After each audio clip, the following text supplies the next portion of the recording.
And so she asked me to come over to be a bridge between the two organizations.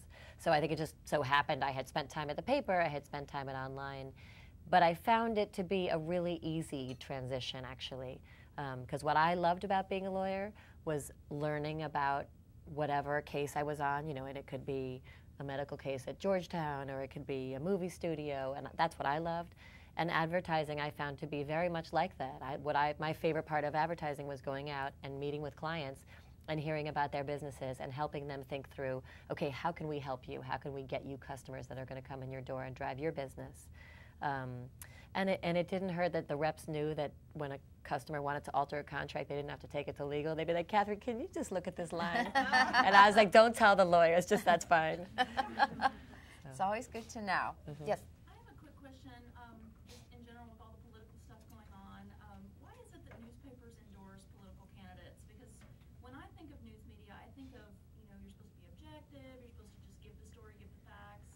And I know that they've always done it, but I've never really understood why it's okay for news media to give endorsements for political candidates. And the question was, why do newspapers endorse political candidates? That's a great question. Mm-hmm. It is a great question.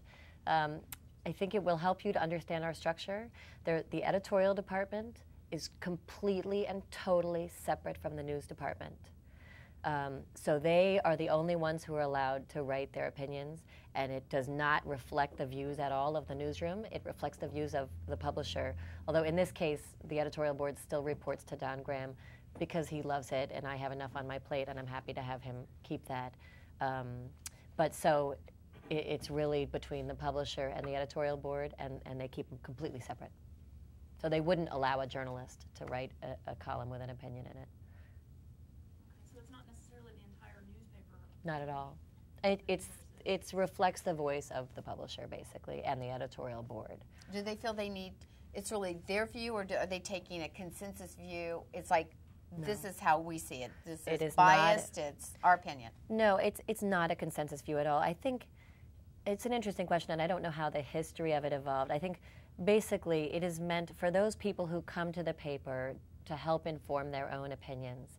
It's meant to be sort of a here's what we think and here's why. And in fact, today we endorsed Obama for president in our editorial section. And we beat the New York Times to it. So I think it's a chance for us to make a case of here's what we think you should do and here's why. And there are many people, and I am one of them, who don't follow sort of county level politics that closely. So when it comes time for election day, a lot of people, you know, rip out the editorial page that tells you here's which judge to vote for and here's which, you know, congressional delegate to vote for. And people take that page and they just vote down those lines. They know who they want to vote for president or senator or governor, but the smaller offices they focus less on. Interesting.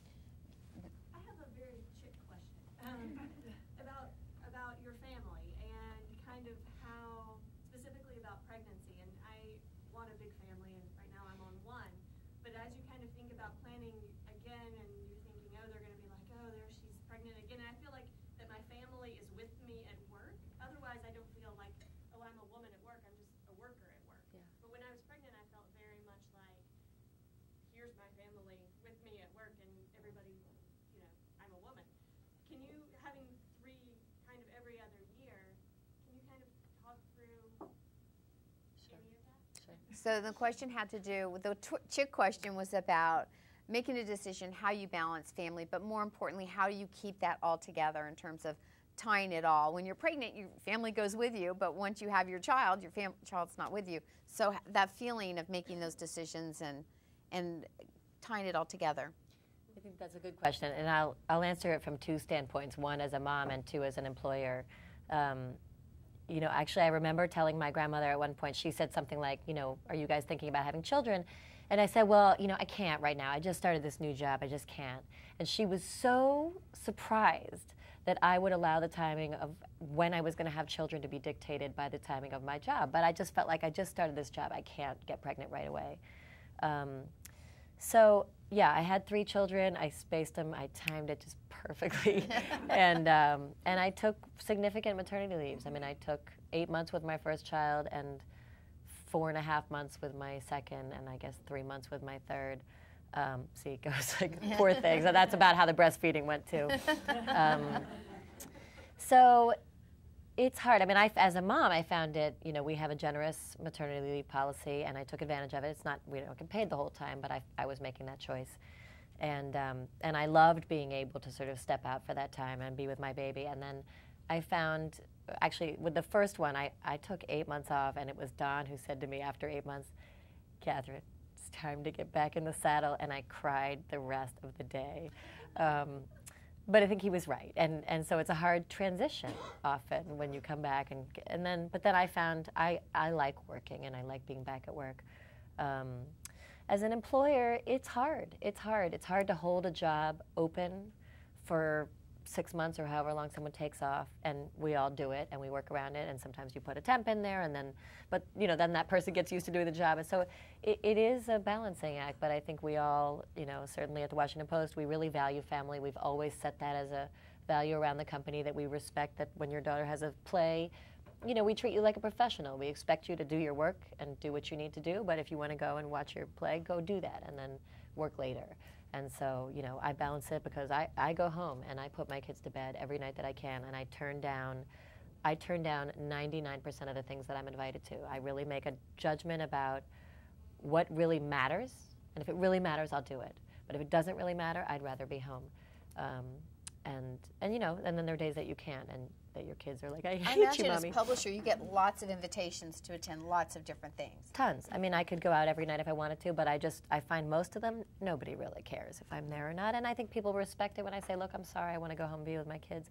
And then I'll do email all night after they're in bed. But so it's the same kind of juggling that we all do. But, you want a big family, go for it. And, the toll it takes is on you other than your maternity leave.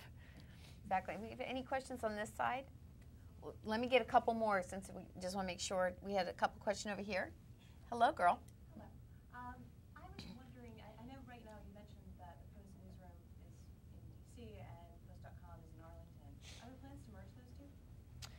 Yeah, we're looking at it, mostly because I think our feeling is that times have changed. When the internet first came out and WashingtonPost.com was first launched, we really wanted to keep them separate so they could move fast and try things that our newsroom would have never wanted to try.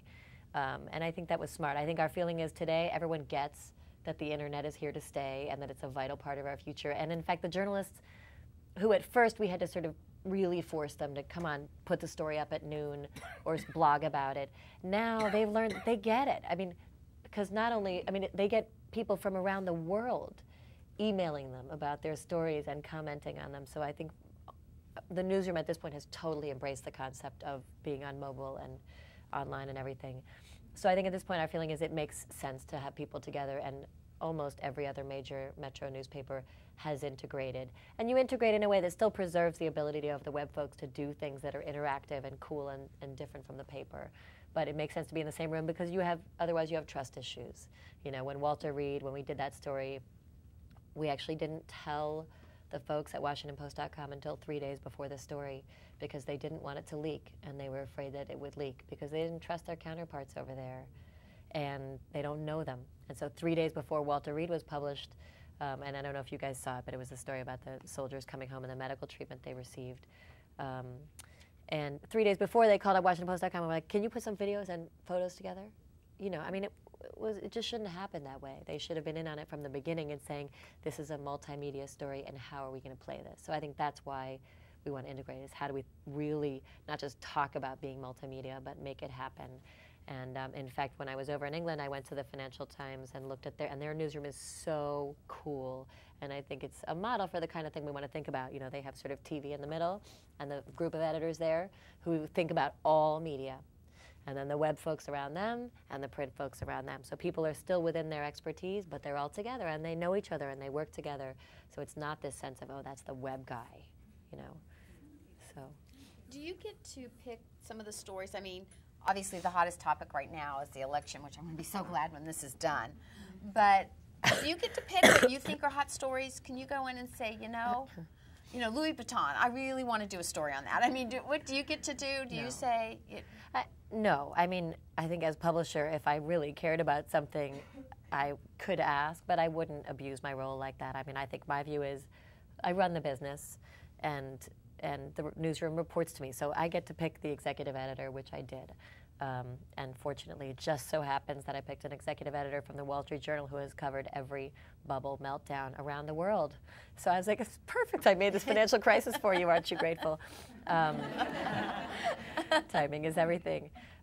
So no, I mean, I think I view that as that's their expertise, and I'm, they always, a good manager, right, picks good people and then lets them run their business.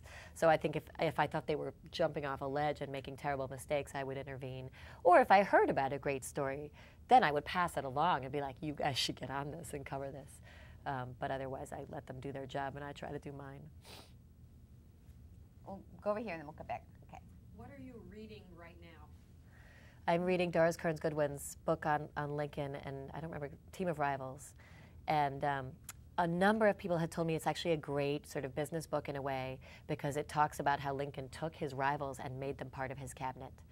And I mean, I'm just in the beginning of it, but it's amazing. I mean, it is so moving, and just about the personal life. And I was talking to a girlfriend of mine last night about one of the most fascinating parts to me in the very beginning.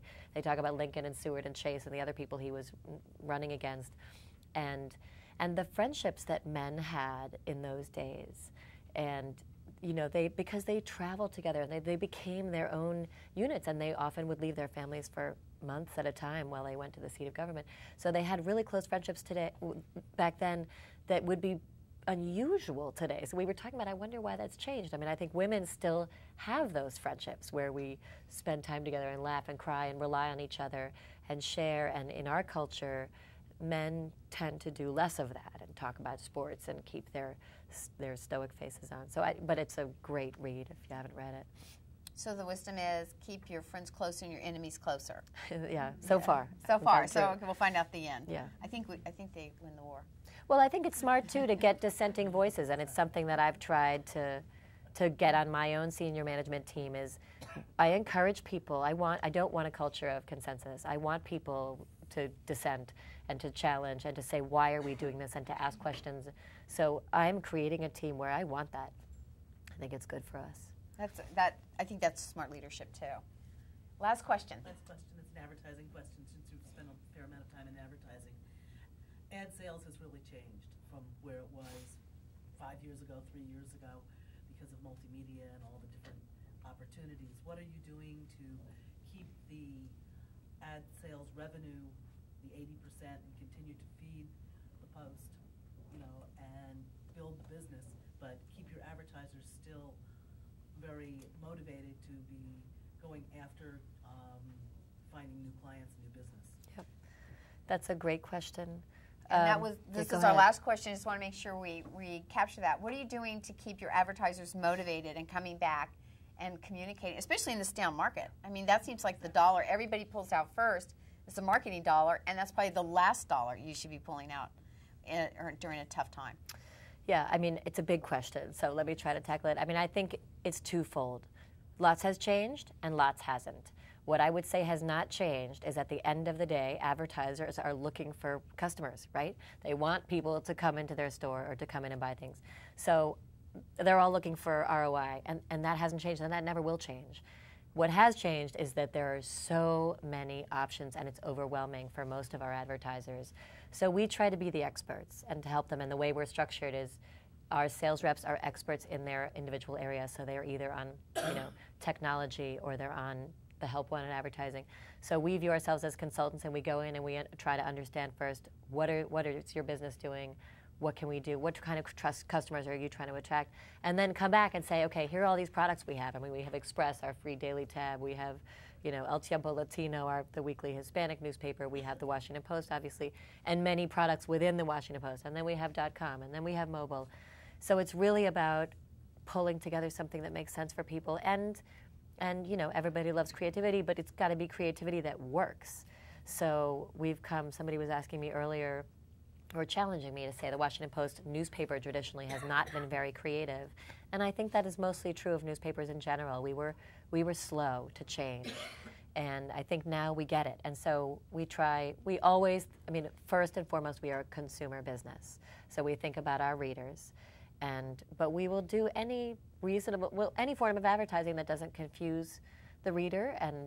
But if it's creative, and we'll do shapes. In fact, one of my managers was telling me the other day she was so excited because the new editor approved an ad over the ear of sports, so on top of the masthead of sports, which for us is a big deal. I'm the one who got strip ads approved on the bottom of sections, and I was like, come on, people. But, it was a big deal. It was a big sea change for a paper that hasn't changed a lot. And we are a consumer product, and we hear from people when we change the paper in ways they don't like. we've removed a couple of comic strips that we thought nobody read anymore, and people freak out.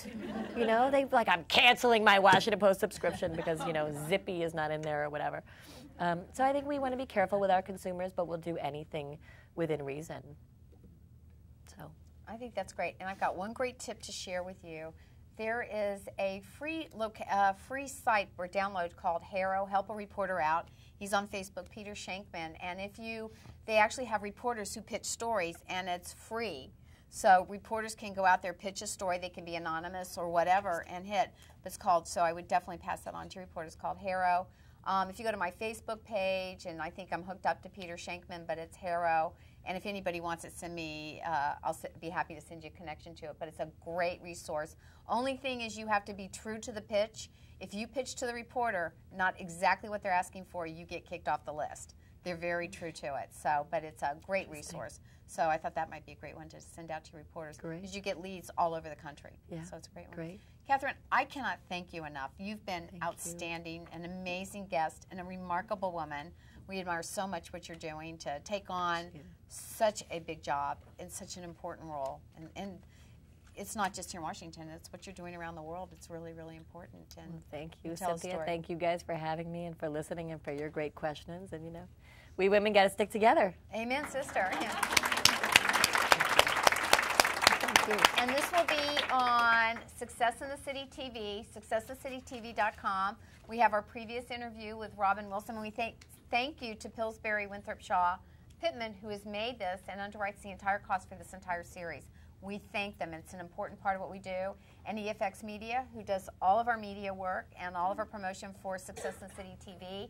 Go there, and if you're in an association or group and you want to get your story out on TV, on the internet, let us know. Thank you. And we'll see you next month. We're going to be interviewing Maureen Dwyer, who is managing partner of this very law firm right here. So it's going to be huge. Thank you.